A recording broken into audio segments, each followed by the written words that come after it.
4 நாளைக்கு கூட வச்சு சாப்பிட்ற மாதிரி புளிச்சக்கீரையை வச்சு ஒரு சூப்பரான தொக்கு ரெடி பண்ணலாம் வாங்க.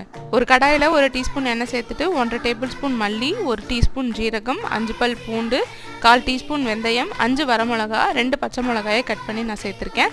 எல்லாத்தையும் ஒரு 2 நிமிஷம் லோ ஃப்ளேம்லேயே வச்சு நல்லா வாசனை வர வரைக்கும் வறுத்துக்கோங்க. அதுக்கப்புறமா அடுப்பை ஆஃப் பண்ணிட்டு ஆறுனதுக்கப்புறமா மிக்சியில் சேர்த்துட்டு கொஞ்சம் கொரகொரப்பாக அரைச்சி எடுத்து வச்சுக்கோங்க. அதே கடாயில் ஒரு கட்டு புளிச்சக்கீரையை சேர்த்துக்கோங்க. ஒரு 160 170 கிராம் இருக்கும். இதை ஒரு 3-4 நிமிஷம் நல்லா வதக்குனீங்கன்னா இந்த மாதிரி நல்லா சுண்டி வந்துடும். அதுக்கப்புறமா அதையும் மிக்சியில் சேர்த்துட்டு நல்லா அரைச்சி எடுத்துக்கோங்க.